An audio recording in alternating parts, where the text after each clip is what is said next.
Welcome to LYLAS. If you grew up in the 90s and you're a lady, then this podcast is for you, What's up, especially everybody? this podcast, this episode.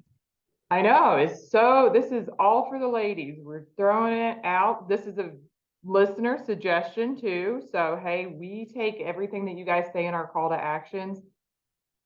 We do some research on it and now we're rolling with it. So thank you for the focus on the girls today, right? Focus on our health and wellness, which we've done some of that, but this is a great topic just in general. When we were sort of just going over our notes, talking about what's of interest to us, because that's sort of what it all comes back to is what we're interested in.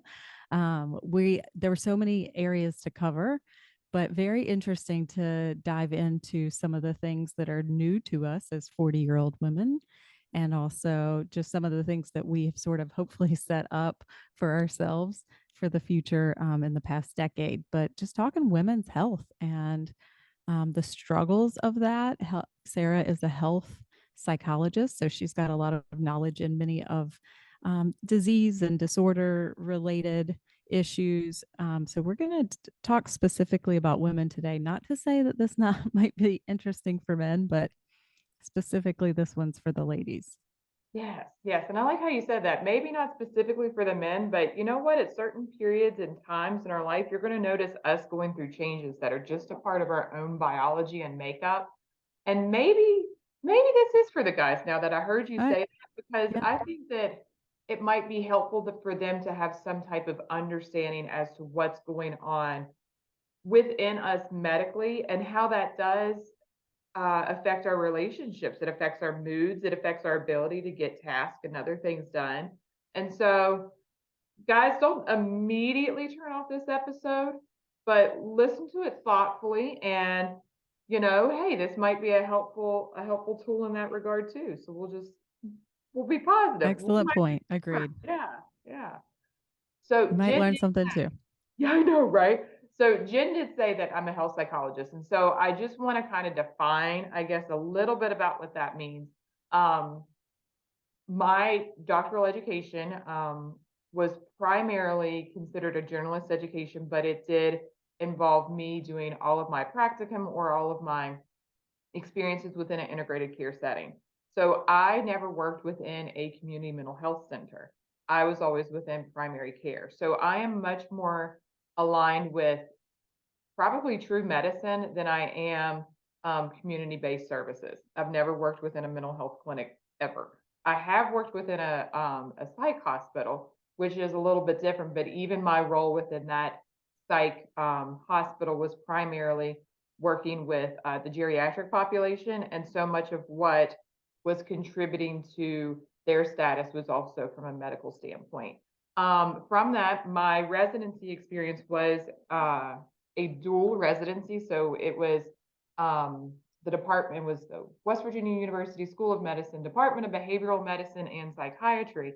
But all of my rotations, routes, and training, again, were health focused. And so I was in open heart surgery. So I got to stand over top the patient and watch them as they were having surgery. Why? Because open heart surgery affects a person's cognitive abilities. The number one side effect of open heart surgery is not necessarily a risk for stroke or blood clots, it's depression. And so, me being able to be with patients on all sides of that, and then in cardiac rehab, worked in a lot of medical rehabilitation. I have certifications from the American Diabetes Association and working with diabetics, from the University of Washington, the University of Massachusetts Primary Care Center. So, I know I come across sometimes as being quite silly.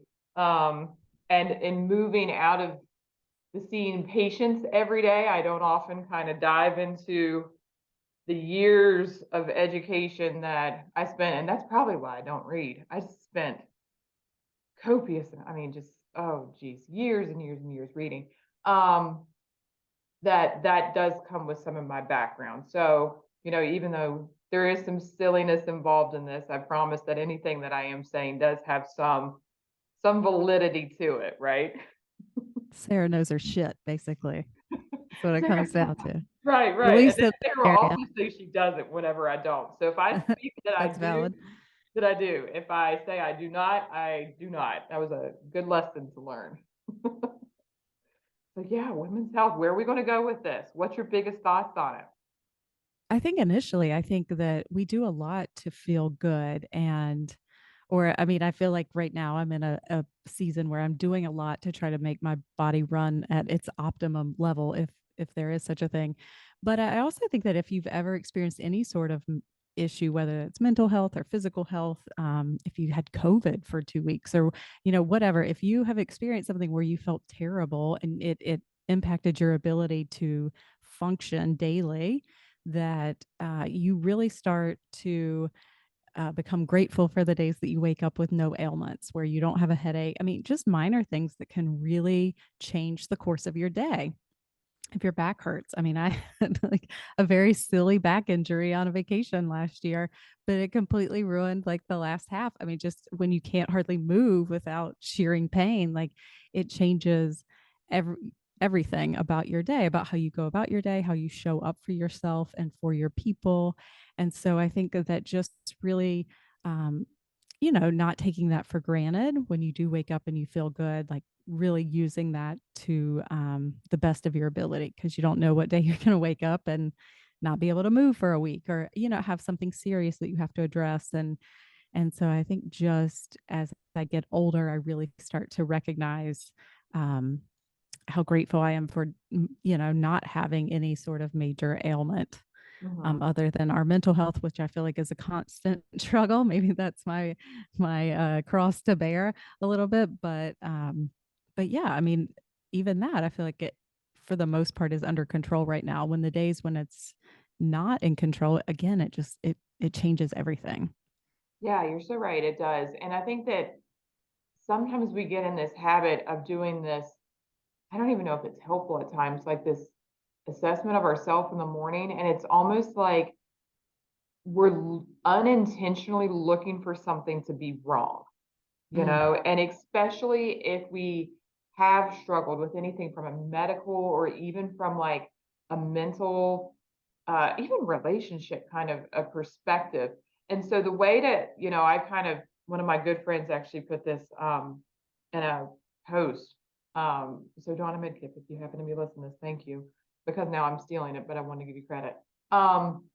She said that our minds, and she's also a psychologist, work like a Google search. So whenever we put something into Google, we are looking for an answer, and Google's going to come up with all different kinds of things based upon your own personal algorithm, whatever else. And it's our job to, kind of decipher what's fact and what's fiction, because Google is not a fact and fiction reader. It is an answer seeker.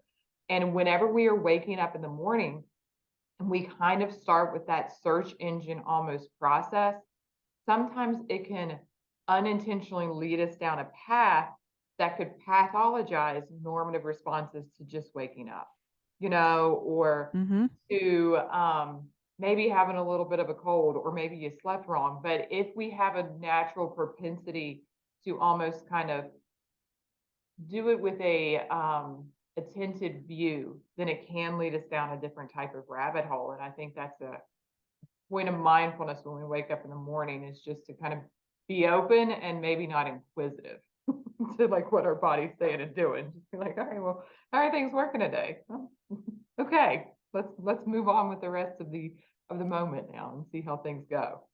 Give yourself some grace. Don't let yourself get down the rabbit hole, which I Oh, actually did that this weekend. I had a really bad headache one day, and I don't remember what day it was now, but it was kind of like radiating all over my head, and it was freaking me out. And I was like, is this like an aneurysm? What's happening?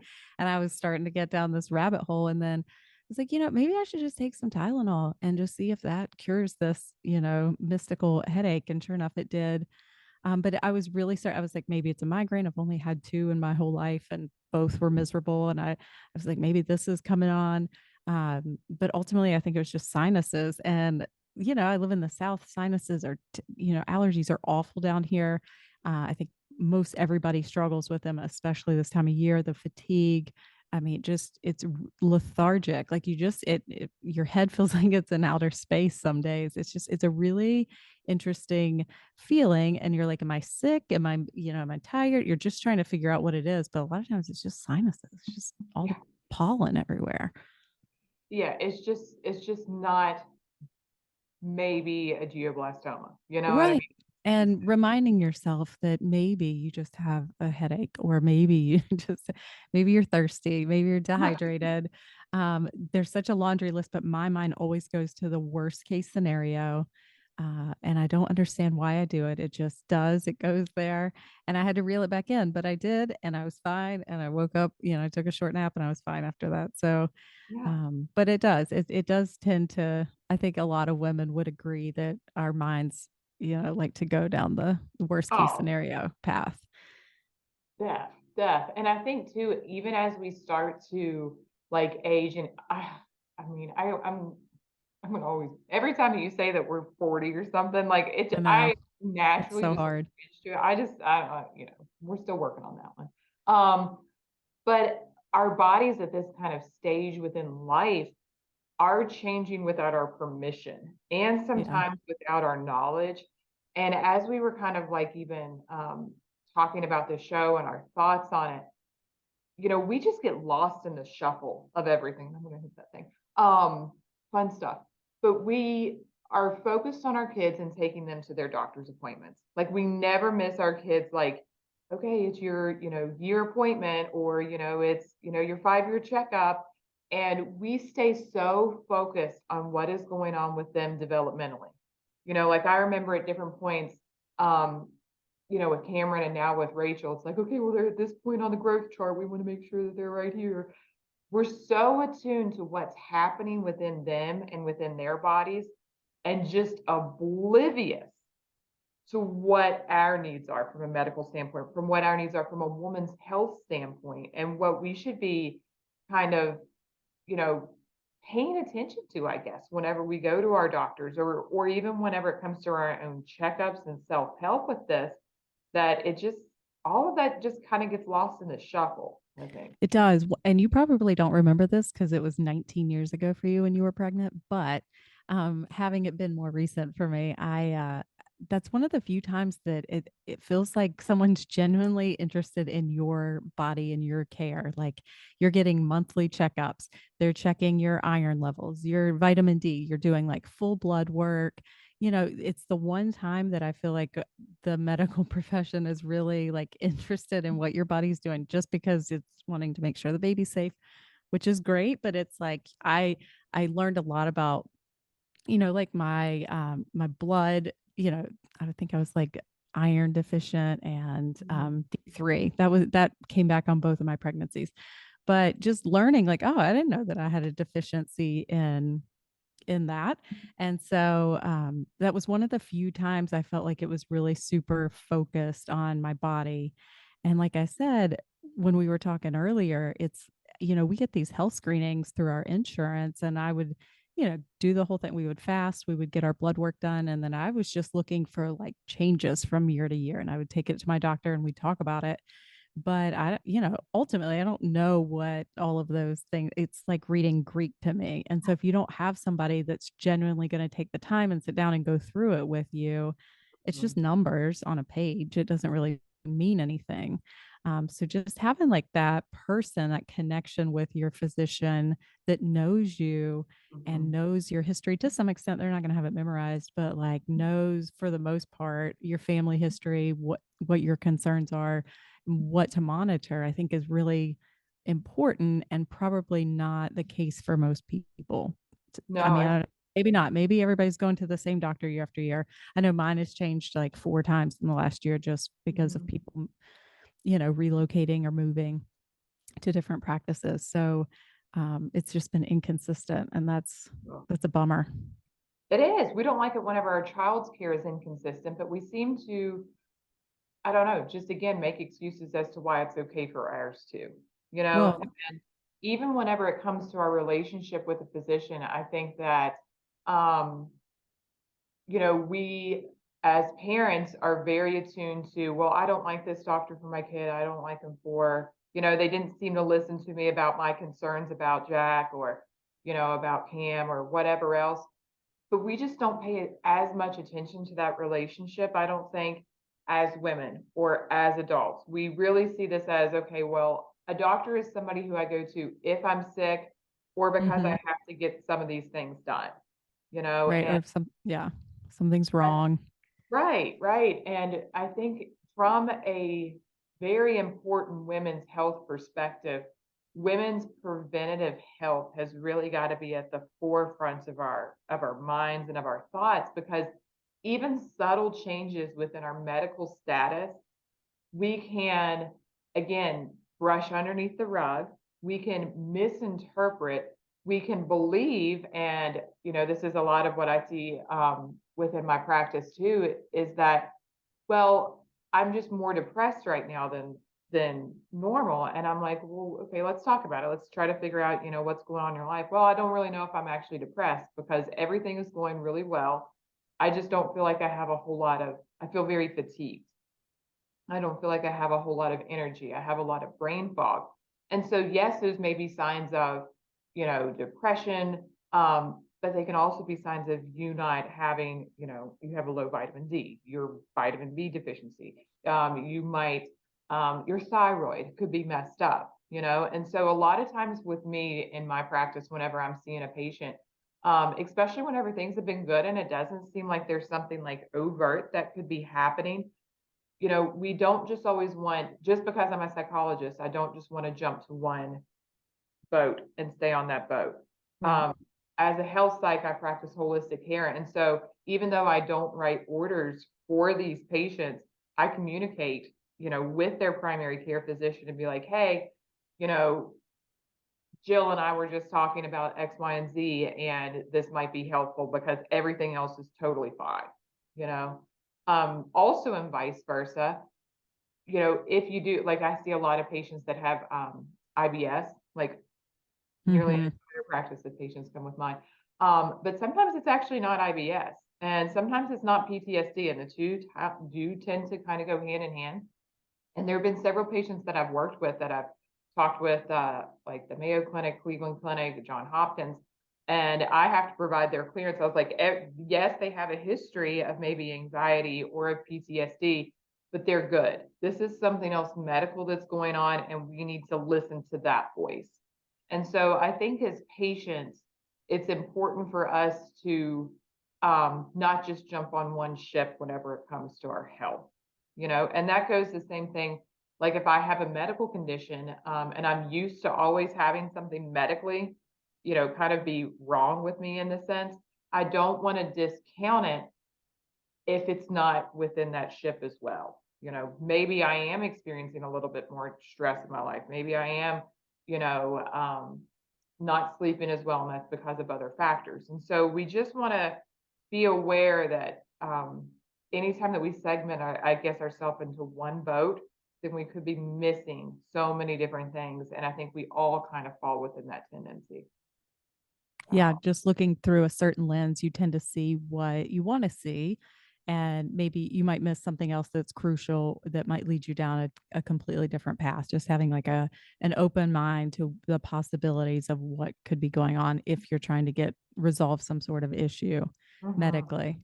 I mean, I feel like that is so true in so many different ways. It's all about the lens that you Yeah. look through and just being willing to take all the information in order to problem solve whatever issue. I think IBS is I know a lot of women that struggle with IBS or just irregularity. Um, Mhm. bloating, constipation, like all of those things are, not fun to talk about, but it's true. Like it impacts the way you feel, it impacts how you move about your day, Yeah. your interactions with other people. At least, for me personally, it does. And so I just think that normalizing that a lot of people struggle with that, and then what is the root cause of it? It could be so many different things, so Mhm. many things overlap in symptoms that it's Mhm. so difficult to tease it apart just based off of one symptom alone. You have to look big picture Totally. and really drill down and figure out what the problem is. um, And like I said earlier, you almost have to be like a coordinator of your own care. We have so many different practitioners that we're referred out to, so many that we see on a yearly basis between, just the dentist, the eye doctor, the OB, your general practitioner, your dermatologist, all of these yearly visits that we already do. And then you throw in a mammogram after the age of 40. I mean, the list just keeps getting longer at this point. Yeah. If you're a mother and you have kids, you're also taking care of their medical appointments, and it's so much to sort of manage. I feel like some days I'm my own coordinator of medical appointments, just to keep Mhm. everybody in line. And I'm not dealing with, if your child has a disability, you've got all kinds Right. of other appointments on top of appointments. And so it's a lot to manage, but having that like person, whether it's you, a health psychologist, or their general practitioner, whoever, having that person to come back to that's like your constant, that's looking at everything and helping you really drill down and figure out what your issue is. Yes. And I do think that that is so, so, so important. And it does come, you know, back to the relationship, honestly. And so having a solid relationship with your primary care provider, I think is key, as well as what you're saying. We're not great patients, I don't think. Mm-mm. We're not the best at maybe communicating at times how bad something is or how much it impacts our life. And our physicians are not mind readers. They're not going to be able to pick up on this stuff. They just kind of treat what they see or what they're told. And it seems very surface level, I think, at that point. And so I think that what you're saying is not only being a coordinator, but an advocate for your own self is important. And again, I don't want people to go down a rabbit hole like on the Google search and say, okay, well, I'm going for my, 41-year appointment and I need to have all these things checked. But also, it's not a bad idea to have an idea of what those things are because they could get missed. And so there's a whole litany, and it seems maybe sometimes unpurposeful if you go to certain physicians that they ask you all different kinds of things like, is your home safe? How much alcohol do you drink? Are you a smoker? They seem very impersonal, but they're a part of your overall health assessment that they're going through. And with that, there are certain ages and certain screeners or certain guidelines that they have to follow in order to make sure that they're meeting all your needs. But that can get lost in the shuffle. No one's perfect. Mm-hmm. Everybody's day kind of falls apart. Um, I just think that for us, it's real important to know that whenever I go into my appointment, this is kind of a standard of care that should be happening at this stage in the game. And these are my concerns. And that you really kind of take charge of that appointment. Like I'm a huge advocate of going into, even if patients come into my office and they literally, sit down and they get out their phone or some of them their index card or whatever, and they go through their list. And that is exactly right. And so whenever you go into a doctor, having that list helps to stay on track, especially if you're a squirrel, or everybody, I think whenever you get into that place, it has some general feeling of discomfort to it, or, everything else is kind of going on. Um, really try to take charge of that through going into your doctor's appointments with a care list. Things that you think are important, things that you want to have addressed, questions that you may have, um, I think is really, really key. So relationship, being your own advocate, knowing what a good kind of standard of care is, and then, kind of being open to what other suggestions might help from a preventative standpoint. Whether that be screenings, whether that's seeing other levels of professionals, it all folds together to make ourselves healthier. If you're like me, I'm very open with my doctors and I'll tell them, I'm like, I have a very addictive personality. I'm not a good person to put on habit forming medications. Like I don't want to go down that rabbit hole. I don't want to go down that path. And so Mhm. you need to know this about me I know this as a 40-year-old woman, Yeah. that's just not a good thing for me. I would not be good with, I mean, whatever, not to say that I would get addicted, but I don't want to set myself up for that from the get rip, just knowing that and being honest, so that those things hopefully don't occur at a Mhm. later date. But I think what you were saying, just that advocating and having a plan when you walk in so that you can sort of drive the conversation, the way that you want it to go and get your time. You're paying for that Mhm. because it's not cheap. So you're paying for that medical appointment. Um, so yeah, trying to get your money's worth, to make Yeah. sure that everything's okay and that you don't get surprised with something a year late. I mean, it still could happen. But what would you say was the number one ailment or the most frequent um, disease or disorder that you saw women patients for? Oh, from a medical standpoint, I would say that, oh gosh, that's a great question. The Like, most, were you primarily dealing with like diabetes, like daily issue, somebody that maybe just got diagnosed with diabetes for the first time, or was it more of like terminal cancer or something to that extent? I'm fortunate, and this is partially why I chose my profession and all disclosure, is that it's all those things every day. So I could have a terminal cancer patient, I can have somebody that was just diagnosed with diabetes, I can have somebody who has no medical ailments that is coming because their daughter's addicted to drugs and now they're caring for their, granddaughter who's 7, someone who just lost their husband, and then a kid who just has, not just, but has generalized anxiety and is struggling through college. So, and that's just before noon.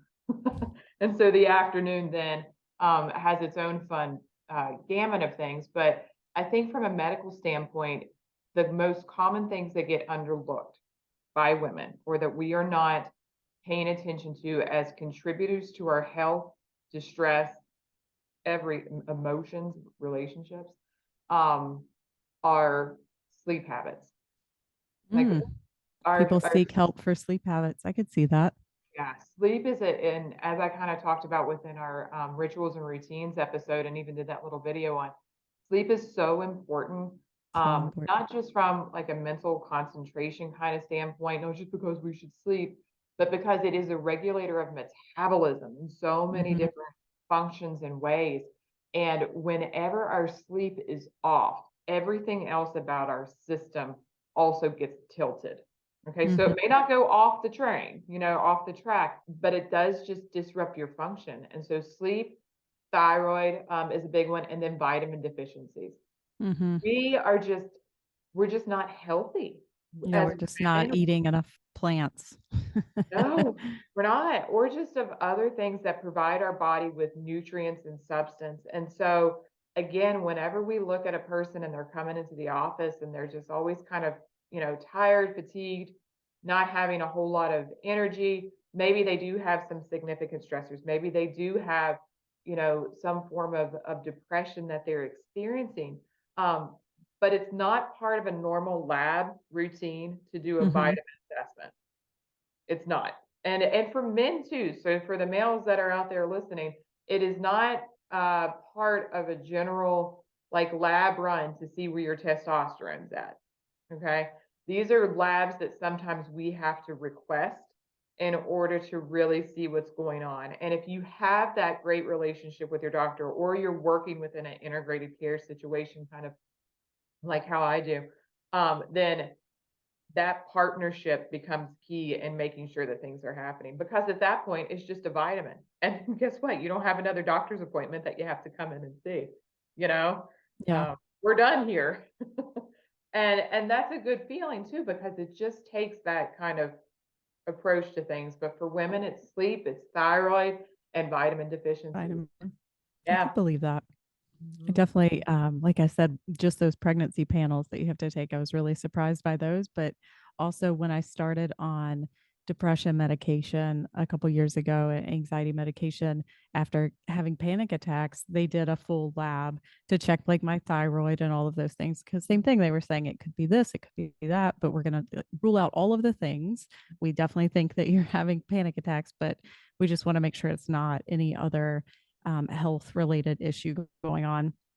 And Yeah. so it's sort of what started this whole path of like just trying to get to the bottom of a my mental health, but also paying attention to my physical health and I think a lot of those two things are just correlated for me personally. And I think a lot of women, we worry about our health because we're like, who's going to take care of everybody if we die? Like, who's going to keep this house afloat? They can't live without us. No, Right. it is true. And I think too, as we get a little older, I know for me, when I went to my OB this year and she was like, well, you have to have a mammogram because you're 40. I was like, all right. And then she was like, "Do you have any like I'm gonna say it wrong, menopausal? I don't know, something to that Yeah. effect. Are you experiencing any of those symptoms?" And I'm like, "Well, what? Now? What's this? And I'm Mhm. thinking in my head, I'm remembering like my mom going through menopause, and I'm like, that was so much later than 40. That cannot be happening right now. She's starting to do her natural process of kind of breakdown, and it does have a whole system of symptoms that get disrupted from it. So like hot flashes, they disrupt your sleep, they disrupt your, Mm-hmm. fun at games or at everything else that you're kind of going through. The brain fog that can come from this. It can disrupt sexual intimacy because sometimes people notice that they get a lot of, dryness, which makes things very uncomfortable, and then that can impact your relationship with things. Um, some people notice that it really affects how they view themselves. Like even as a female, like I'm not going to be able to have babies anymore. And maybe they're thinking on one hand, thank God. And on the other side, like that's really how they identify themselves as being able to do something. Or they haven't had children and they're starting to approach that age in which we know, like, the oven pieces aren't working, or are going to start to kind of break down. um, and that's a grieving process. Mm-hmm. It's like they feel like they've almost missed out on a piece of life that maybe they should, have taken part in, or that maybe they didn't want to, but the thought of it being taken away, in a sense, Mm-hmm. does create a whole lot of distress. And, there's one patient that I see that has been going through the whole perimenal process for a long time and is now, starting to really increase. But that's part of her like self check, is to really make sure what her symptoms are and to Mm-hmm. treat them appropriately. So she's not necessarily going to the doctor saying, again, my anxiety is increasing, so to speak. Instead, what she's going is being able to say, hey, I think I'm noticing a few other symptoms of perimenopause because what I know my anxiety looks like is different from this. Mm-hmm. And I also know I'm at this age vulnerability standpoint and have these symptoms. And so I think this is what's going on. What are some other options that can be used to kind of help myself out? And I mean, it is important. Our clocks are always ticking down, right? They're only The going only one direction. I would say the only constant is change, and everything's always changing. Our bodies are changing with age and time. But I could see, I'm glad that you kind of broke down sort of those symptoms, those common symptoms, because I could see myself being anxious anyway. It's, that first hot flash, I could definitely see myself thinking that it's a panic attack and like going down that rabbit hole again of like, here we go, we're back on the Ferris wheel. Mhm, And the only thing I did read, there was a study that Harvard put out that Sarah and I were looking at, and it did say that after the age of 45, a woman's risk for depression goes down. And I was like, all right, well, there's some hope to aging here. We've got something to look forward to, I guess. We're going to be yeah. less depressed after that age. But just how much, your hormones, you're losing, I think it said estrogen. I'm really not up to date with all of these things. I'm just diving into it. But like your hormones are changing, which for me, I mean, I notice just certain times of the month how my hormones affect everything that I do, my bodily functioning. And so my body's changing and we're going through, it's preparing itself for the next stage, which essentially is what I got from that article, is that your body Mhm. sort of takes a couple years to sort of like start the process. And you might experience some of these symptoms. So just it's really interesting because I had never heard of it. I just thought you went through menopause and that happened around like 50 and then it was over after like 2 or 3 years. That was sort of my perception of this. And Mhm. my mom and I never really talked about menopause. She's gonna love that I talked about it on the podcast. Right. But it is something. I mean, it's natural. It's going to happen to all of us, Mhm. and at least all of us females. And so just being more aware of like there's this like pre-process to menopause to look forward to. Woo. Uh, here we go. Buckle up because there's always something else. There's some So, fun coming our way. but as Yeah. long as you're That's a good both, point you talked about your mom on that, is that it's good to know your mom's history, yeah. like, how did she kind of experience that? Because it's not to say that it's gonna be a mirror, but it's helpful. And so knowing that family history kind of component of it, I think is very, very beneficial. And it isn't something that we tend to talk about. And I think there's more research coming out on perimenopause all the time. My mom had a hysterectomy whenever she was in like her 30s. My Okay. parental grandmother did too, and my um, mom's mom. I mean, she passed away whenever I was like 9 months old, and so I don't even know what her you know what I mean? And so hell knows what's going to be coming this way, but I think that that can be a helpful clue as to maybe kind of what's going on within ourselves if we are willing and open to kind of, and as you mentioned, sweet Barb, just like being like, okay, so we're getting ready to have another talk. Yes, and I think that that does come down to what you said, is that you're already doing all the things. And it also comes down to, as part of one of those things, knowing if you already have something, what that looks like. So for me, for example, when my blood sugar drops, I get hot, super sweaty, clammy, whatever else, turn into a water faucet. Um, it is important for me to understand how my diabetes looks whenever I would transition into perimenopausal symptoms, so that way I'm not confusing the two. And Mm-hmm. so, and just as like the example I used earlier, with some of my patients that did have generalized anxiety or did have PTSD, that's not that's not my PTSD that's causing these symptoms. That's not my anxiety. Something else is going on. Information is data, and you can say, here's what I consume, here's how I feel as a result of that.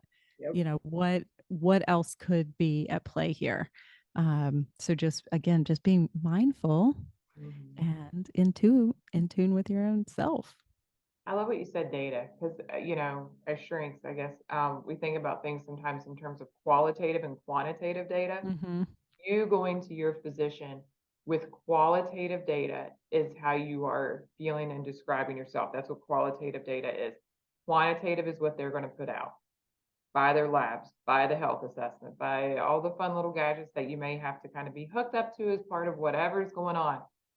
But never discount exactly how you're feeling and what you're doing. And I would say the severity of it, because there are many patients that I've talked with, and I have honestly walked away from some of those appointments being like, I almost felt like, how did I not ask these questions or know this? Because just finding out that one tidbit of information changes an entire person's treatment plan. Like, there Mm-hmm. was one person I was working with that had pretty bad eczema, and that was something that was, an issue, but we were kept talking about it. They kept being dissatisfied with their with their dermatologist about some of the care that they were receiving, and just not feeling like it was kind of going away. And the patient said, well, I don't even shower with the lights on. And I was like, I just sat there. I was like, if I didn't know this, and Yeah. we've been talking about this for a bit, does your physician know this? Yeah. And it's like, no, but that speaks to the severity of something. And so be willing to really be like, this completely and totally impairs this area of my life. This really does have some level of dysfunction on it, because otherwise they're just not going to know. So be willing to disclose that qualitative data so that way they can do their appropriate assessment and get you some good output.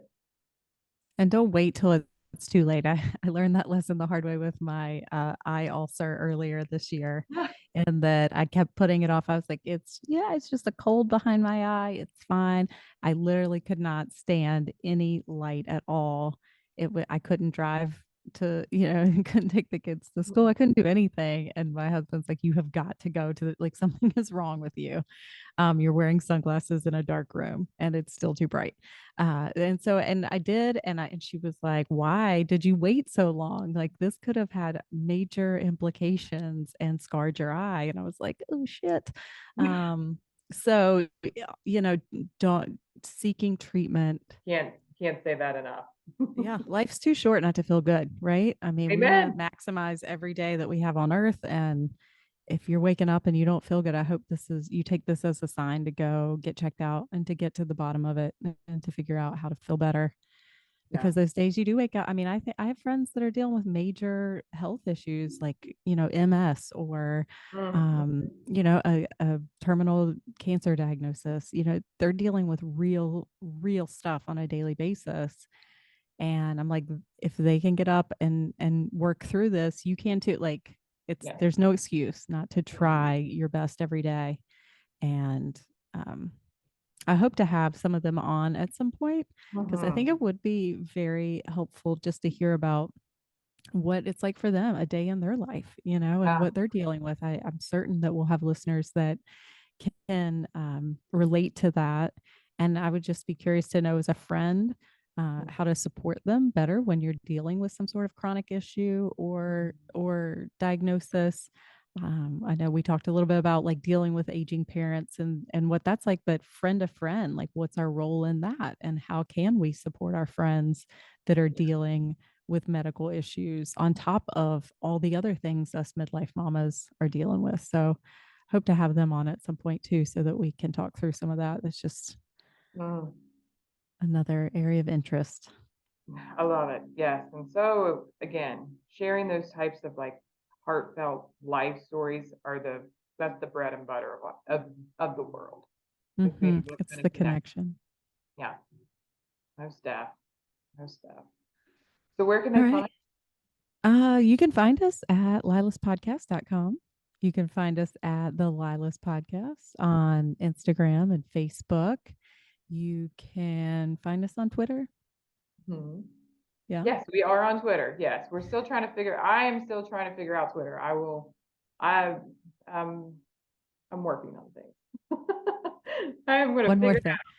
We'll get there. Our resource page, though, I will update and put some things on there, especially regarding this whole women's health thing. Like, there's a whole list of general guidelines that, again, whenever you go to like your annual wellness exam, so to speak, that your physician should be looking at. But also, here's some other things that you might just want to be inquisitive about as part of a general health routine. And, I'll even put like a recommendation. Like, I just think that generally everybody's like health plan should really include, at least one or two different kind of professionals on there. And that's a physician, a dietitian, and then whatever else your labs or your body or your mind need. And so I'm a huge fan of that kind of, again, integrated, holistic care plan for all of us. And I think it's really important that we as women model that and then practice that and work those plans. So, Absolutely. Yeah. So check us out. We've got some blogs on our website as well. Again, that's lylaspodcast.com. You'll find our resources page. You'll find our blog posts. You can find out more about us, and you can submit comments, questions, topic ideas, anything that you want to give us feedback wise. You can tell us we suck. You can do whatever you want to on that page. We listen to you if you say that, but you're free to come and tell us whatever you think. So yeah, check us out. Let us know what's up. Until next week, guys. LYLAS. Ow. Take care.